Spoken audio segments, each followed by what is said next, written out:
Hello, welcome once again to another incredibly timely, topical, and exciting EMET webinar. This is one that I am truly have been looking forward to for some time. Mordechai Kedar, Professor Mordechai Kedar, is an old friend. He heads up the program for Islamic Studies at, am I right, at the Begin-Sadat Center at Tel Aviv University, and has had more than 25 years experience in intelligence work for the IDF. Aside from that, Dr. Kedar is known for his courage and his bold interviews in Arabic and Al Jazeera, where he has challenged some of the most backward-thinking imams in the Arab and Muslim world, and seems to be able to recite the Quran, if I do say, better than some of these imams, and knows every chapter and verse. And I'm so grateful to him for that, because I think he's brought a reality to the Arab and Muslim world that many people would not hear through Al Jazeera or through their government-controlled media outlets. So without further ado, I want to introduce you to this very, very special individual, Mati Kedar, and dear friend. And I want to open it up by asking him, essentially, how, Mati, do you feel this agreement between Israel and the United Arab Emirates has changed the situation, and what has the response been both within Israel and within the Arab world? Well, Sarah, thank you so much for having me here on this very important podium. And I also thank EMET for arranging it, and the crew, Sarah Leah. And of course, I thank each and every one of the participants, and I hope to be informative during the coming hour or more, a little bit, about this issue. Sarah, let me tell you something. Since we signed the last peace agreement with an Arab state, 26 long years passed.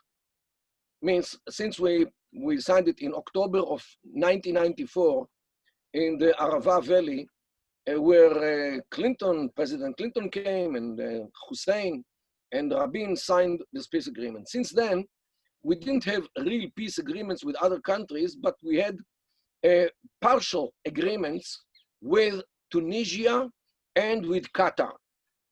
And upon these agreements, Israel opened commercial representation in both countries, but official means it was with an Israeli flag in the street. Okay, so we had them, but both Tunisia and Qatar closed these Israeli official representations because of the eruption of the second Intifada in late 2000.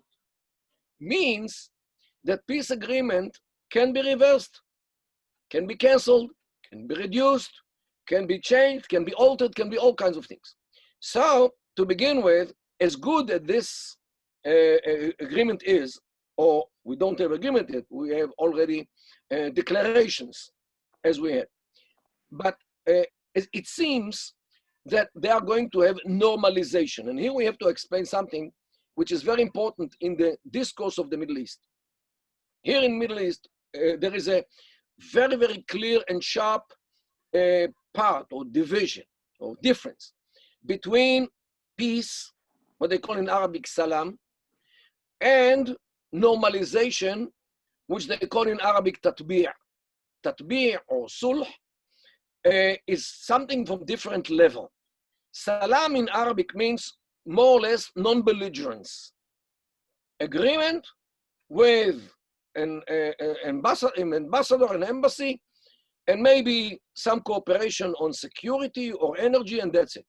Nothing more or not much more. While normalization means something like what is between Israel and the United States of America.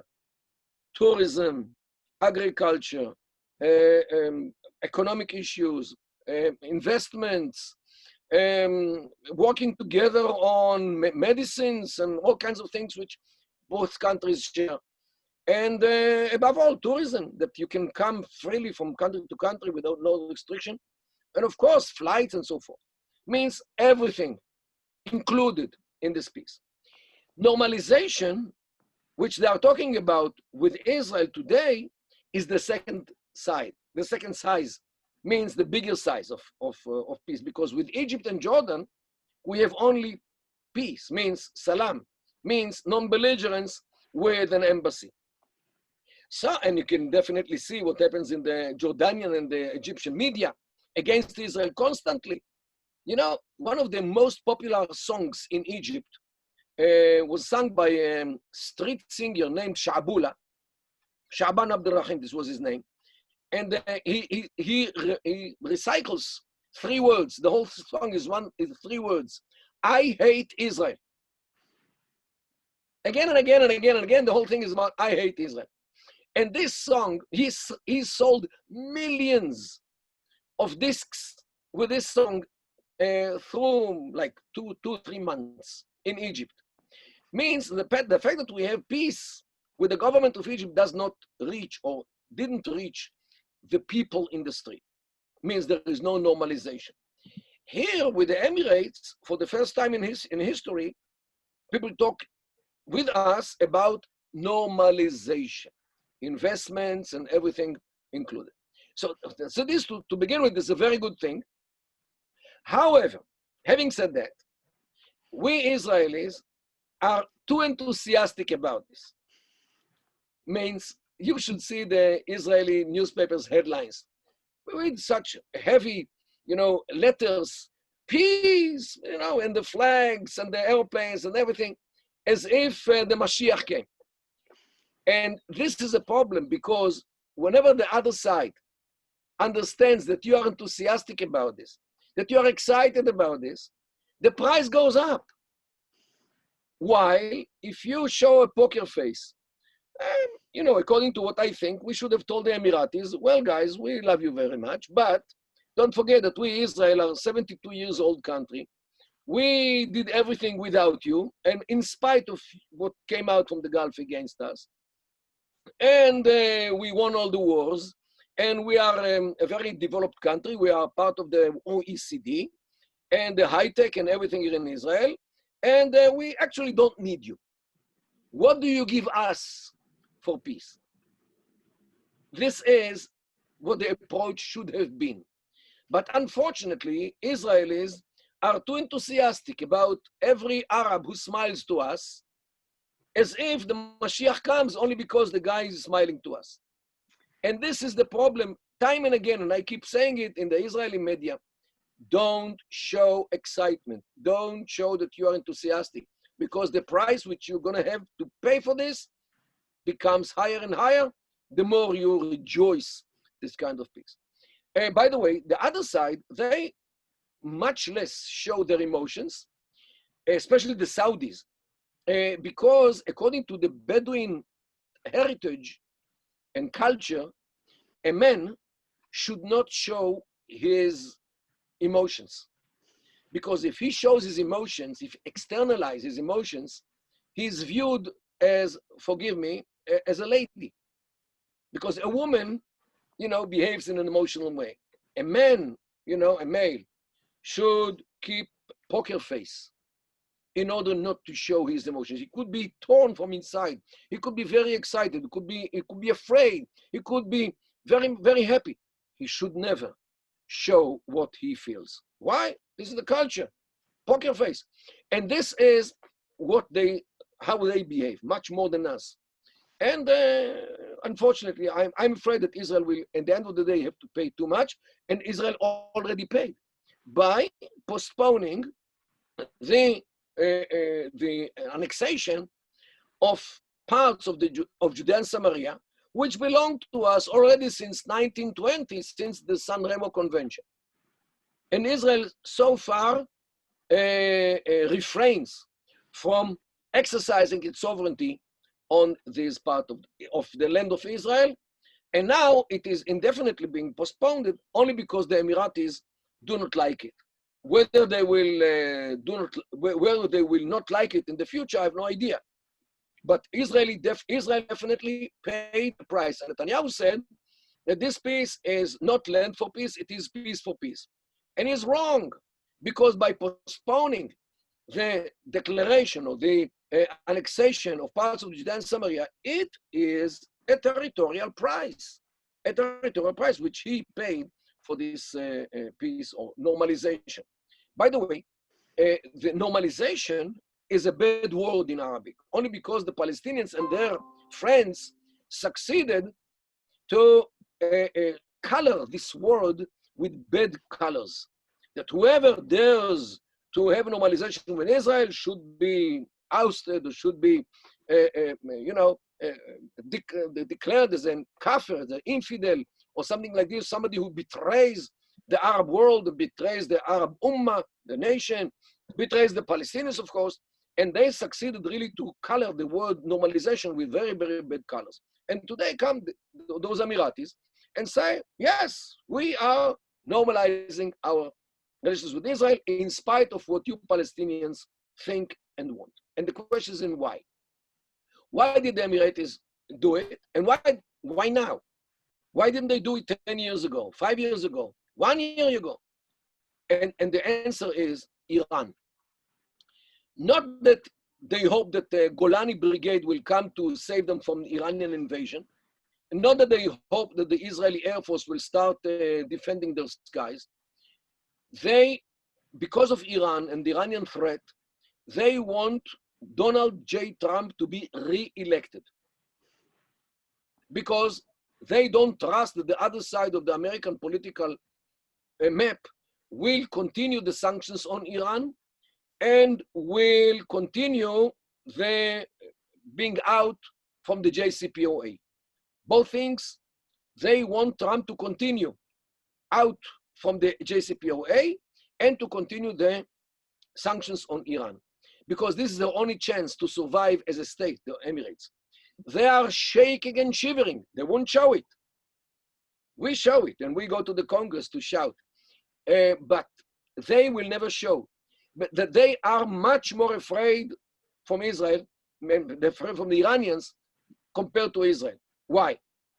And we also are afraid of the Iranians. First of all, we, Israel, have a buffer zone between us and Iran. We have the Jordan and Iraq. It's like 1,000 kilometers. While the Arab Emirates have only the Persian Gulf. Let me show you the map. No. Let me share with you the map of the Middle East so you can see how this thing works. Where is it?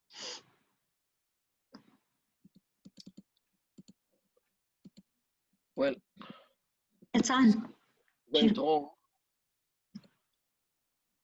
Sarah, do we see it on the screen? We see a map of Northern Africa and the Middle East. Yes, we do. Oh, you do see it? We see it, yes, yeah. Oh, yeah. good. And we see Abu Dhabi. Right, okay. Anyway. So you can see the map, and if you can make it bigger, you can see the Gulf. Because I don't have a control over it. I think you'd have to zoom in, unfortunately. Okay, that's okay. But I think people could see how close the The UAE. Emirates have no defense from Iran because they're right across the Hormuz Straits. Okay? So they are much more vulnerable because they are closer. Secondly, all their oil industry is exposed. And it is on the eastern shore of the Emirates. Like 80 kilometers, 70 kilometers, 60 kilometers from Iran. With short-range missiles, Iran can devastate the whole economy of the Emirates, Saudi Arabia as well. While we, of course, we have gas, but the gas is under the Mediterranean Sea. You cannot attack it. So they are much more vulnerable. And there are all kinds of other things because there are many people who came from Iran are living in the Emirates, and they could be, spies on to arrange sabotage, or all kinds of things in the Emirates, while we do not have any Iranians here in Israel, so they cannot use them. Saudi Arabia has a Shi'i minority in the east, while we do not have it. And the Shi'i minority might very well be incited by the Iranians. So, and not only this, the Iranians want to occupy Mecca and Medina in order to turn them back to the Shia. So Saudi Arabia and the Emirates are way, way much more attractive for the Iranians and vulnerable vis-a-vis the Iranians compared to Israel. So if Israel is afraid, you can imagine how much the Emirates and Saudi Arabia are afraid. Add to this the fact that allegedly Israel has some kind of a weapon which might be a deterrent to the Iranians, while neither the Saudis nor the Emiratis have anything of the sort. Of course, according to external media. But again, Israel is much safer vis-a-vis Iran compared to Saudi Arabia and the Emirates. And this is why the Emirates and Saudi Arabia want, I would say with all their hearts, Donald J. Trump to be the president after the elections of November. And they would do anything, even a peace agreement with Satan himself, in order to make sure that Donald J. Trump remains in the White House. So what is peace with Israel? If some Jews might vote for Trump because of this peace, or maybe consider staying at home if they cannot see themselves voting for Trump, but they wouldn't like to vote for the other side. So maybe this can tip the equation in the States in favor of Donald J. Trump. And this is what made this normalization in these days, right prior to the elections in the States. I assume that 1 or 2 or 3 days before the elections, there will be some ceremony on the lawn of the White House, which will combine the Israeli representative Netanyahu and Mohammed bin Zayed from the Emirates, and maybe some more leaders from the Middle East, because Trump apparently wants to reproduce the picture of Jimmy Carter holding together the 3 hands of Jimmy Carter, 6 hands of Jimmy Carter, Anwar Sadat, and Begin in March of 1979, and President Clinton with Rabin and Hussein on the other side in 1994. And of course, Arafat in 1993. So no doubt, Trump wants to have a bigger picture, because now he wants Mohammed bin Zayed and the representative of Oman, and maybe Bahrain, and maybe Sudan, and many others, in order to have 6 people with 12 hands right in front of them. So imagine this production, and what will it do to the Jewish voter? What will it do to the Jewish voter?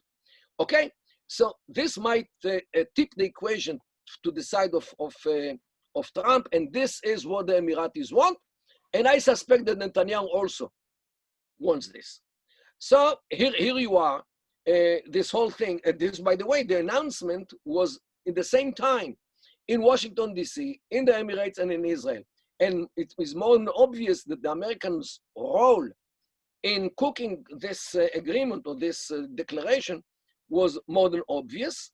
And now the El Al airplane with a flight LY 971, you know, 971 is the code for phone calls to the Emirates. Why, yeah.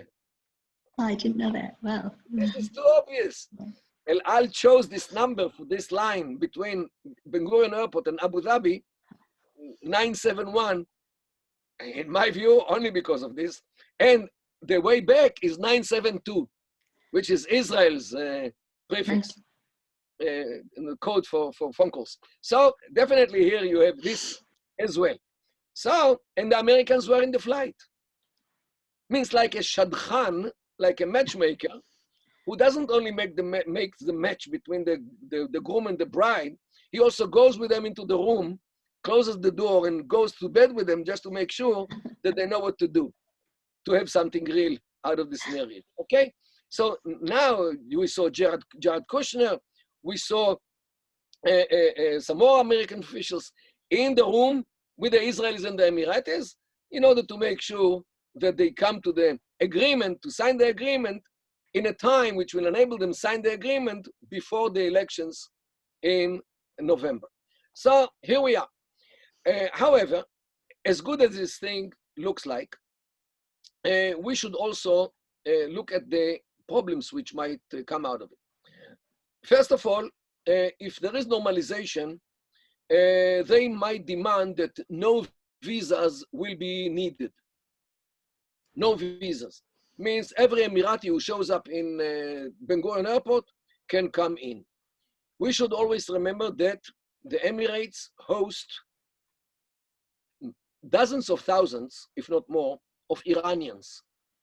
Any Iranian who owns some company, which could be a cover to something else, will be able to come to Israel. This might be a very big problem. But on the other side, don't forget that Israelis who go to the Emirates to have business might not be only business people, okay? So it's on both sides. And the proximity of the Israeli embassy to Iran enables Israel to do all kinds of things which you do from embassies. And I will not elaborate on this. Everyone who knows anything about intelligence work knows about these things. So this is one thing which Israel has to be very careful and not to make any mistake when it comes to the Iranians' intelligence abilities, which are tremendous. They are great in intelligence.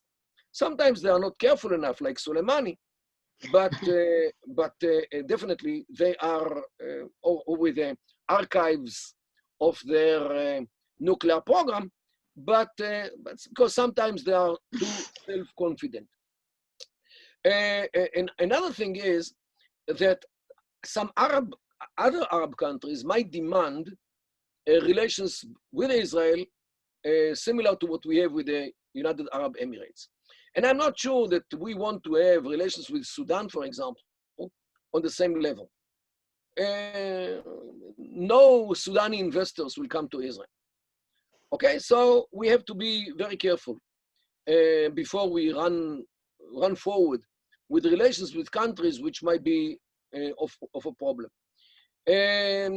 Some countries might be in problems because of all kinds of extremists who live there.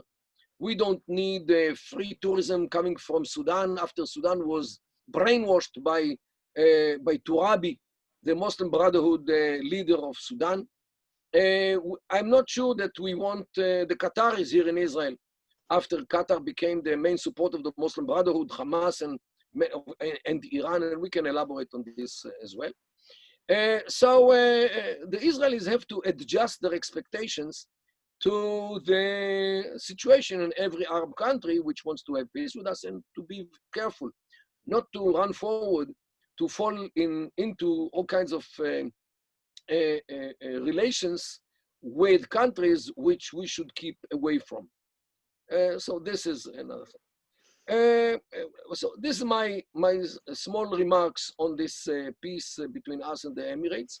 I do look forward to these relations because just for the full disclosure, I had in the past, maybe it's still valid, an invitation to teach them Judaism and Zionism. Wow. But as you might know, most of the universities in the Emirates teach in English. So the fact that I speak Arabic is not an advantage. But I believe they know me from the media. So this is what pushed them to invite me. And I might take it for a short while, not for a long. I'm not going to stay there for too long. Maybe the media of the Emirates will be more in favor for Israel, as it should be. Will counterbalance the bad media which we have from other Arab countries. And yes, we do look forward to these relations, and I think that we should walk forward with open eyes and not be too enthusiastic about this, but to be very realistic. Wonderful. First of all, I thank you for that. I have to plead guilty for being incredibly enthusiastic about this. I know that these relations were brewing under the table for a very long time.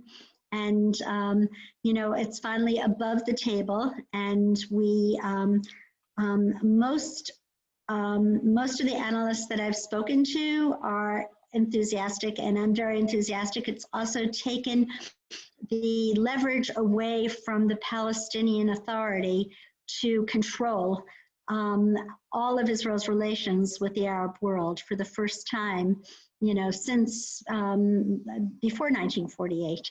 And certainly since the Clinton parameters, which were so high and so generous. So I feel that this is basically a very, very good thing.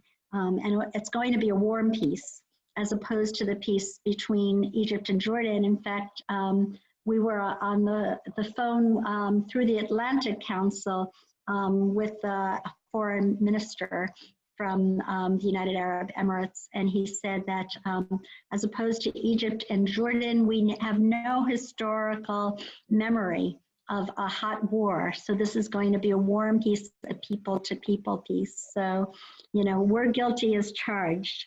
Yeah, but I'd like to ask... We don't have any territorial issues with the Emirates. That's right. We don't have borders with them, of course. Right, right.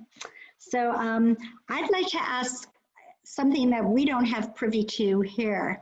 And you know, you're a fluent speaker of Arabic and you follow the Arab media. What are they actually saying about this in Arabic, in the Arab media? Well, it depends which media. As you know, the Arab world today is sharply divided between the countries which follow Iran and the countries who oppose Iran.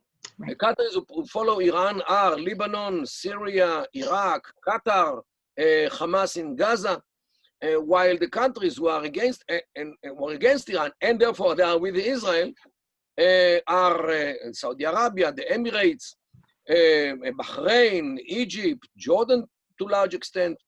And so definitely this divide in the Arab world reflects, or this divide is reflected by the media, because most media outlets in the countries which are with Israel and with the peace between Israel and the Emirates usually, or in general, praise this peace and praise Netanyahu and praise the Mohammed bin Zayed and the Emirates for doing this, hoping that a better future will be in the Middle East. Why? The media which represents the other side of the equation, of the Arab divide, mainly by Al Jazeera, which broadcasts from Qatar, is overwhelmingly against this peace, against Saudi Arabia. You know, the headline of Al Jazeera yesterday, or the day before, was about Saudi Arabia, which so shamefully, according to Al Jazeera, allowed an Israeli airplane to go over the Saudi airspace on its way to the treasonous of the Emirates. Means this is a conspiracy between Saudi Arabia and the Emirates in order to facilitate the Israeli invasion of the Arab Peninsula, as they consider it. And this is Al Jazeera. Wow. The enemy of peace, the enemy of Israel, the enemy of Saudi Arabia, the enemy of the Emirates, and the enemy of everything, America as well. And the enemy, of course, they host an American air base in order to have an immunity from the American wrath, which should be upon them. But they are very, very, very bright. They know what to do in order not to suffer from anyone in the world. But they are totally with the Iranians in the same bed. And this is the Qataris, and we should know thine enemy. And they are our enemy, in no doubt. I published it already years ago by only analyzing the message of Al Jazeera. Now, recently, the Middle East Forum published an article, I think it was today, which shows how much the message of Al Jazeera is similar to the policy of the Qatari Ministry of Foreign Affairs. It is one to one, the same thing. And Al Jazeera, The Al Jazeera in English is very different here that we get. In English, they use takia, means hiding or concealing the real message in order to be accepted by the Americans or the Westerners. So, and here you are, so depends which media you use or you watch. If you watch Al Jazeera or Mayadeen, which comes from Lebanon, and the mouthpiece of Hezbollah, of course, Al-Manar, and this kind of Alam, the Iranian TV in Arabic, all of them are totally, overwhelmingly against this peace and against the terrorism of the Emiratis, against the Islamic nation and the Arab nation, and of course, how they stab the Palestinians in the back. This is how they talk about. Okay? All right, and what is going on domestically in terms of internal Israeli politics, in terms of left-right dynamics? How do they perceive this? Well, here it is a bit of, I would say, schizophrenia of the Israeli left. On one side, they are, of course, for peace. They are approaching and preaching for peace for many years. And you know, we have the most prominent left organization, Shalom Achshav, Peace Now, which also have friends in the United States of America. So they, of course, they should welcome this peace and praise those who brought this peace. But unfortunately, this was arranged by Netanyahu and the right. And today, every evening, they are demonstrating against Netanyahu. So how can they accept the peace which Netanyahu brought? So they are actually in a very sharp schizophrenia. What to say about this peace? So they found some kind of formulation. Yes, we are for peace, but Netanyahu should go home. So who will develop the peace between us and other countries? Okay, so they forgot about it. By the way, peace with Egypt was brought also by Begin, who was a terrorist in their terminology.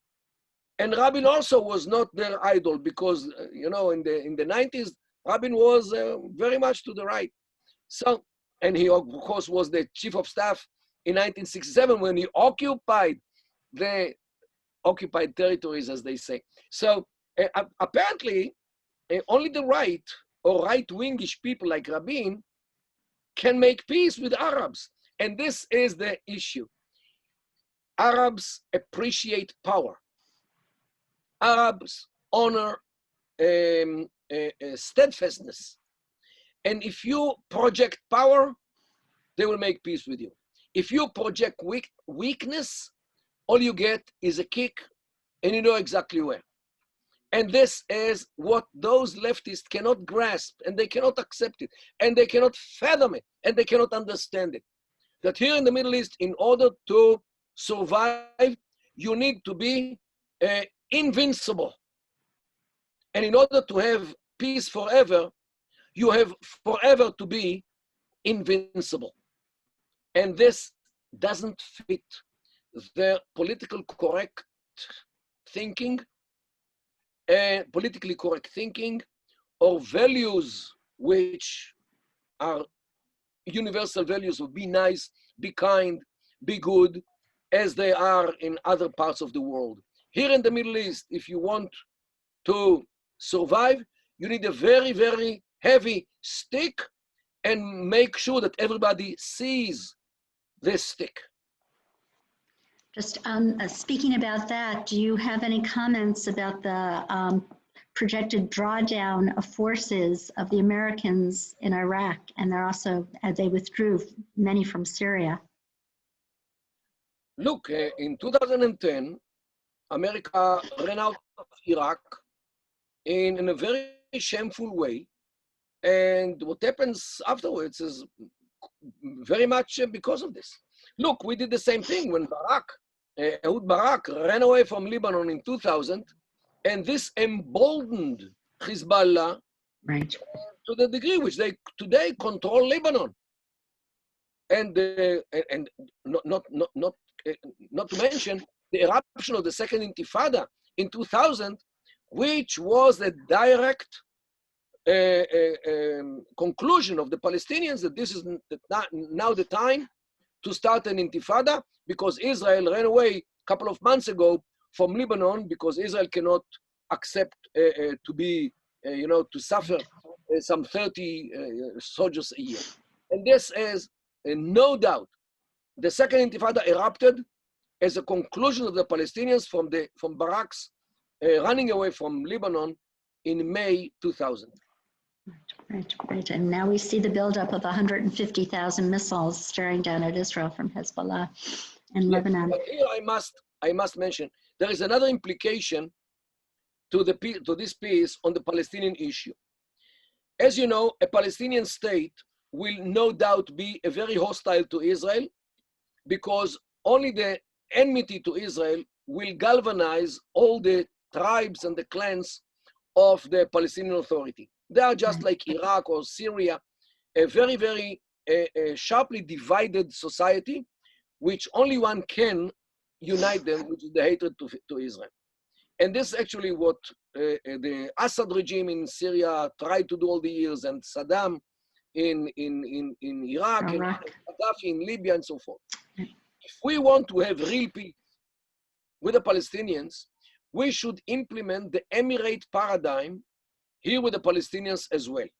Means to have an emirate for the clans of Jericho, another emirate to the clans of Ramallah, and another one from the clans of Nablus, Shechem, another one in Jenin, Kalkilia, Tulkarem, and the Arab part of Hebron. Just like the Emirates, the United Arab Emirates, because each and every one of these 7 Emirates, Dubai, Abu Dhabi, Ras Al Khaimah, Fujairah, Ajman, Qaywin, and Sharqa, all the 7 Emirates, each and every one of them is one single tribe. And when you have homogeneous society, you get a flourishing country with oil like Abu Dhabi or without oil like Dubai. While if you create a conglomerate of tribes, of ethnic groups, religious or sectarian groups like Iraq, Syria, Libya, Sudan, Yemen, you get a disaster. Right. Without oil like Sudan has little oil, or with oil like Iraq, Libya, Yemen, okay, or Syria. Yeah. The oil does not bring good life. What brings good life to the Gulf is the fact that the society is homogeneous and they live in peace with each other because they are one tribe. If you merge together groups, you get a mayhem with oil. If you do not merge together groups and you have a homogeneous state, you get a good state like Dubai without oil. And this is actually why only the Emirates paradigm can be implemented within the Palestinian Authority, means dismantle the authority, because the authority tries to combine them all, something which doesn't happen, because they don't get married with each other, because they are nicht unseres. That's how they talk about each other. Mush minna, they are not from us, not ours. So this is why we should implement the emirate paradigm in the Judea and Samaria. Just to remind you, we have another emirate, Palestinian emirate, which is Gaza, which already for 13 and more years, since June 2007, this is an emirate. Of course, we have some problems with them, but internally they are steady, and they are stable, and they are legitimate. And this is why they actually started to dismantle the Palestinian dream to have one consolidated state. Therefore, we can continue what Hamas started in Judea and Samaria and establish emirates in each and every city. Israel should forever remain in the rural areas, which contain something between 10 and 15% of the population, offer Israeli citizenship to these people. They can live with us just like the Arabs in the Galilee or in the Negev. And this is not a demographic threat on Israel. And this way, peace can come between Israel and each and every emirate, which will be there on the ruins of the Palestinian Authority. If they want to have a federation, let them have a federation, as long as they don't have territorial contiguity. Because territorial contiguity can very easily turn into terrorist contiguity. Right. So this is the implication on the Palestinian Authority. This is why, by the way, the authority hates it. Because it shows another paradigm which works better than the authority. And here, right, and it removes their power. They're the center of gravity. They forever rejected any peace overtures. They're only the center of money. And since people have to make living, they follow them, not because they want them, because the Palestinian Authority is hated by most people of the Palestinian Authority, because they are corrupt. They are mush minna, not from us. Abu Mazen was not born in the West Bank. He was born in Sfat, in the north. He doesn't belong here. And people look at him as an alien who took us over only because the Israelis were stupid enough to bring him from Tunisia in 1994, after the Oslo agreements. So this is how the man in the street in Judea and Samaria looks at the issues.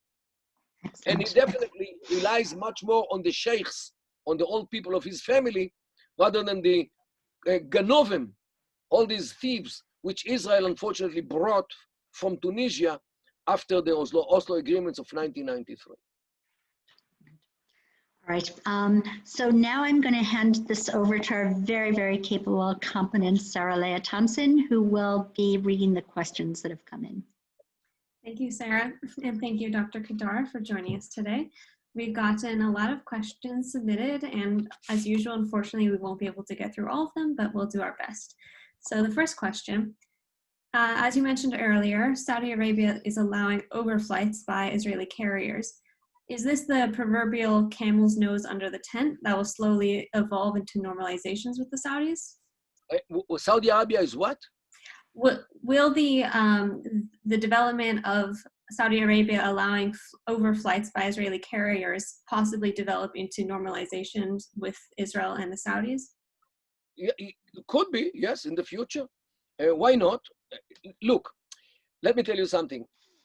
Mohammed bin Salman, the Saudi crown prince, did not call me to tell me what he's doing between him and the Emirates. But let me tell you, I am absolutely sure that without his consent, the Emirates would not have anything to do with Israel. Because they look at Saudi Arabia as the big brother, in the good sense of the word. The big brother of the family, the richest and the most powerful. And without Mohammed bin Salman's consent, Mohammed bin Zayed, the Emirates crown prince, would not do anything with Israel. So it's okay. Saudi Arabia is in the picture.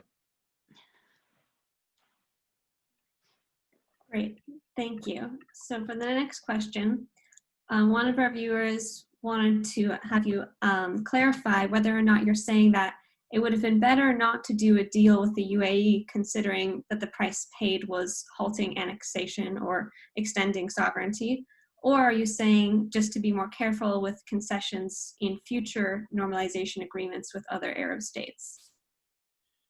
Look, I published like a year ago an article under the title, The 10 Commandments of Making Peace with Saudi Arabia. I wrote there, but it's with every other country as well. And one of the commandments is never talk about concessions. You want peace with us? Make peace with us. We don't have to pay anything. We don't really need you, guys. If this was the message, maybe Netanyahu could continue with the annexation of parts of Judea and Samaria and have the Emirates in peace with us, or even normalization. I really don't know what happened behind the scenes. What were the messages between the, and believe me, this declaration of 2 weeks ago and this delegation which flew yesterday, day before yesterday, this was not the first conversation between Israel and the Emirates. Okay, they are talking for a long time, behind the scenes. And I believe that Netanyahu did whatever he could. Thank you. So on that note, do you imagine that there would be any conditions that Israel would approve or that Saudi Arabia would demand in order to join the peace club? And would you expect a warm or cold peace with Saudi Arabia? Look, Saudi Arabia has a little problem named the Saudi Peace Plan. This is a peace plan which was put on the table of the Arab League or Arab Summit in 2002, means more than 18 years ago. And this peace plan was adopted by the Arab nations, so now it is the peace plan of the Arab nation, not only the Saudis. But the Saudis are the mother and the father of this peace plan. This peace plan talks about normalization between the Islamic world, not only the Arab world, Islamic world, 60-something countries, including Iran, by the way, and Turkey, of course, in condition that Israel withdraws from all the occupied territories in 67, including Jerusalem. Now, if the Saudis make peace with us without full withdrawal, this is actually acting against themselves, against what they designed this peace. This is what I think is the most significant obstacle for the Saudis to continue a declared peace with Israel. Behind the scenes, there are many things between Israel and Saudi Arabia, believe me, and I know about some of them. But in order to have it announced, they have a little problem because of the peace plan which they designed 18 years ago and was not implemented. And between you and me, it will never be implemented because Israel will never leave Jerusalem. Israel will never return to the borders of which was before, of actually 1948, 49. Because as Abba Ibn, one of the Israeli left icons, described them as the borders of Auschwitz. This is how he described the borders of 1949, of the Hudna, of the ceasefire. We didn't have peace with them, we had ceasefire. So this is a little problem of the Saudis. Look, if they really want, they can go around this problem. But so far, they want to see what will happen to the Emirates. And what happened might be very dangerous. I'll tell you why. Imagine that Iran, one day after the Emiratis signed an agreement with us, Iran attacks some oil facilities of the Emiratis. Just like what Iran did a year ago when they devastated some third or almost half of the Saudi oil industry in one night. And the world did nothing. Nothing. Neither Israel, nor the United States of America, nor any other country.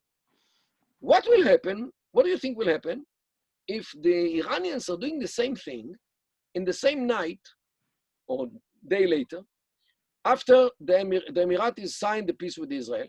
And this will happen now in the United Arab Emirates. Will the United States go to take revenge? Will Israel run to the Gulf to destroy Iran because of this? I'm at all not sure. The world might let it happen. Saudis want to see what happens to the Emiratis. You know, like a test balloon. Could I just ask you then, how does that bear on your thoughts about allowing the Emiratis to buy America's F-35s? Look, they might have to defend themselves by themselves. Let me tell you, I'm not that afraid. First of all, the F-35 is a very important airplane, but don't forget that the airplane itself is not the whole story. The avionics, or everything which is installed on it, this is what makes the difference. I believe that the version of the F-35 which Israel has is more developed and carries different things from what the one which will be given to the Emirates. This one thing. Means the technology, which the weapons or the ammunition or whatever it carries. This one thing. Second thing, the range of the F-35 is not so long. This airplane can work 1,100 kilometers, something like 700 or 750 miles, not much. Otherwise, it needs fueling in the air. And the Emiratis do not have this ability yet. They can reach many places in Iran because Iran is very close to them. They cannot cross the distance to Israel because Israel is more than 2,000 kilometers. So I'm not saying that Israel is immune from anything from the Emirates, no doubt. But when you compare what we're gonna have with the Emiratis, and don't forget that these airplanes will be supplied in like 2 years at least, because you have to produce them. And add to this the jobs which Donald J. Trump will bring to the American industry based on this contract with the Emiratis. What will this do to the chances of Donald J. Trump to be re-elected in November? You know, okay, so and will Israel object this contract about the F-35 if this contract can make Donald Trump stay in power for 4 more years? Okay, so here all these considerations come to the picture, and the conclusion might be obvious. Thank you. So for the next question, and it looks like we have time for 1 or 2 more. Do you believe that the availability of a UAE Air Base is a significant benefit for Israel in case they need to attack Iran? Well, here the Saudis are the key, more than the Emirates. There are rumors that Israel has some kind of agreement with Saudi Arabia that if the Saudis detect some airplanes flying from the west to the east above their soil, they will not do anything against them. And when these airplanes come back and they land for fuel, they will not have to swipe their credit cards in order to refill the tankers of these airplanes. Okay, there are all kinds of rumors. Whether these rumors are correct or not, I have no idea. The Emiratis also are on the route, but not necessarily, because Israeli planes who come from the west to the east to Iran do not really need the Emiratis airspace in order to reach Iran. Saudi Arabia is much more important in order not to cross Jordan and Iraq, which might be hostile. So this is the geographic map which tells the story. Great. And then for possibly our last question, how soon can Israel apply sovereignty without jeopardizing the normalization deal? And if you haven't already touched on it, what's your take on supplying the F-35 to the UAE? Well, the F-35 I answered already. Look, about how steady will be the normalization if Israel, let's say, continues with its steps to annex or to spread its sovereignty over parts of the Judea and Samaria. Let me give you another example. Israel signed a peace in the White House with Egypt in March 1979. The embassy of Egypt in Tel Aviv was opened in March 1982, 3 years later, according to the agreement. 3 months after the embassy was opened, in June 1982, in June, the first war with Lebanon started. Israel invaded Lebanon and went all the way up to Beirut and occupied Beirut. As a result, and as a protest, the Egyptians withdrew their ambassador from Tel Aviv.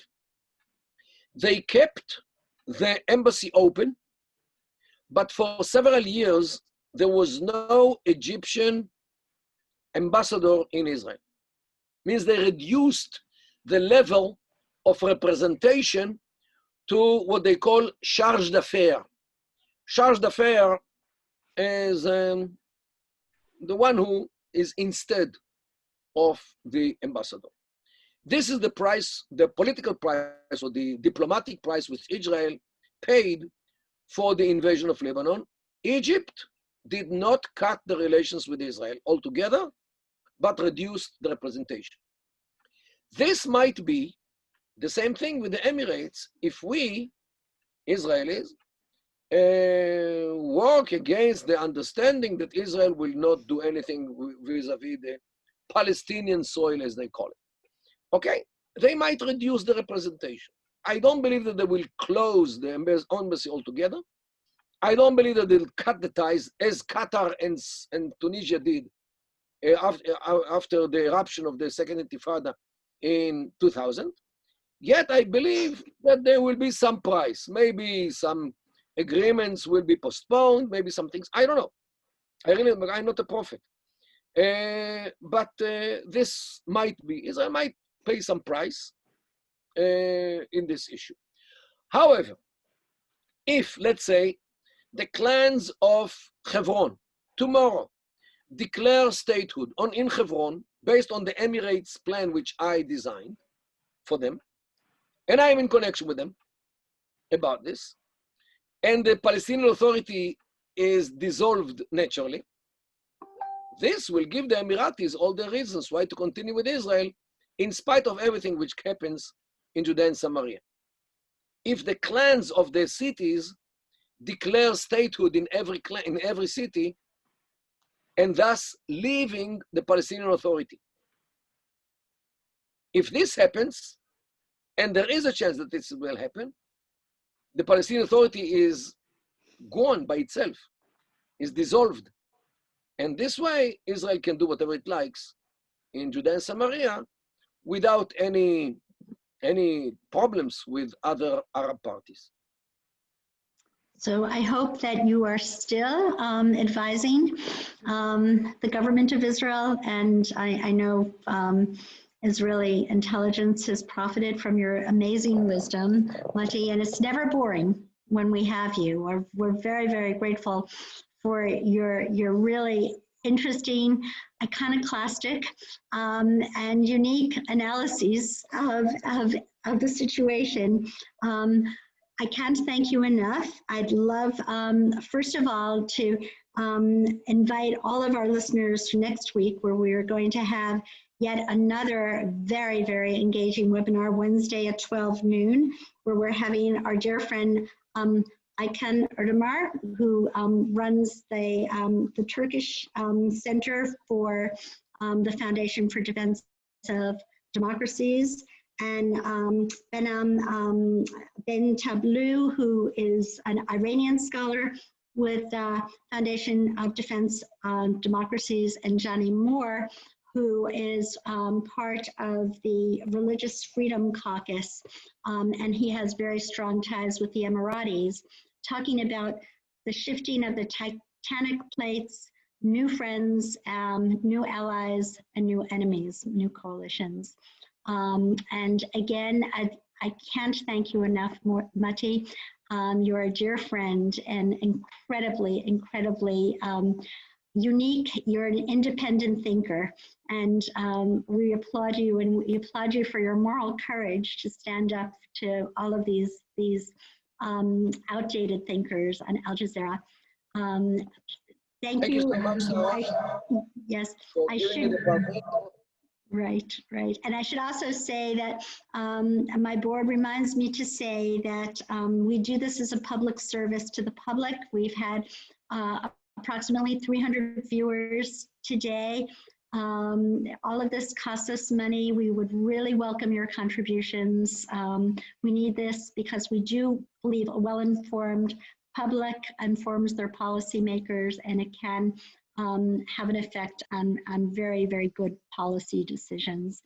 So thanks again, and to the rest of our viewers, we will see you next week. Thank you so much. Thank you so much, Mati.